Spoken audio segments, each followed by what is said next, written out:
Tesla and chaos is on the rise in China. But wait, there's more. Listen to these two friends' posts.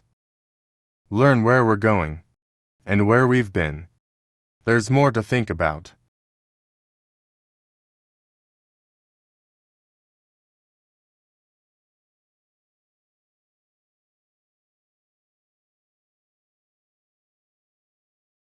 In my last video, I talked about how in the United States, protesters have been vandalizing Tesla cars and dealerships, even setting charging stations on fire, and I received this comment from Victor Sparkle. As far as I know, Tesla is still popular in China. Well, not exactly, Victor. In fact, Tesla reported a steep 49% year-over-year decline in sales in China this February, making a 2-year low. Here are 3 key reasons why Chinese consumers are turning away from Tesla. First, the launch of Tesla FSD in China has been a complete disaster. After years of hype, Tesla finally introduced full self-driving to the Chinese market, but the results have been disappointing. China's traffic laws, road conditions, and driving habits are vastly different from the environments where FSD was originally trained. As a result, it performs worse than local competitors. Interestingly, one of China's top automotive influencers with over 10 million followers tested Tesla's FSD and ended up with 7 traffic tickets in a single session. The violations included driving in a bike lane, changing lanes over solid lines, going straight in a right turn only lane.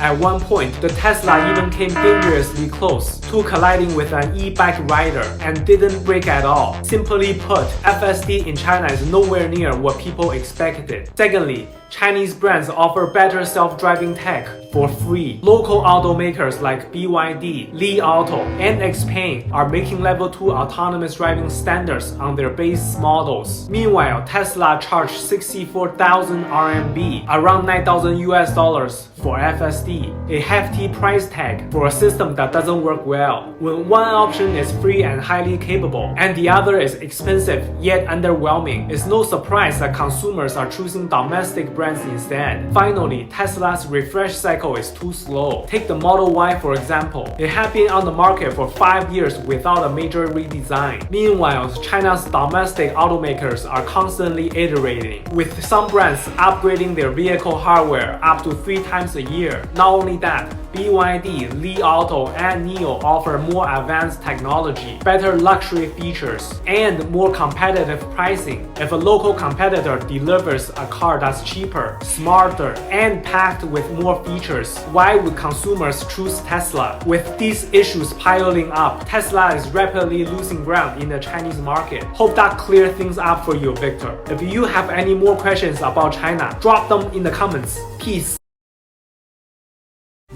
I'm not trying to dissuade you from visiting China, mind you, but I'm hoping to part the wool from your eyes and give you the cold hard truth of the matter. Violent outbursts and random attacks are on the rise. I'm not trying to dissuade you from visiting China, he says, which he is. But all I'm trying to do is give you the cold hard truths, he says. And then he became dramatic. Violent outbursts and random attacks are on the rise. Very dramatic. As his backdrop behind him shows a nice, peaceful, tranquil scene. A backdrop which is quite common in China. Anyway, he managed to dissuade the tens of millions of people who visited China. And they all came back home telling stories of being overfed, of being pampered, and feeling absolutely safe in walking the streets at night without the fear of being mugged, or even worse. Anyway, perhaps this guy should be a used car salesman. I heard that there's a company that may need his help in the USA. An EV company.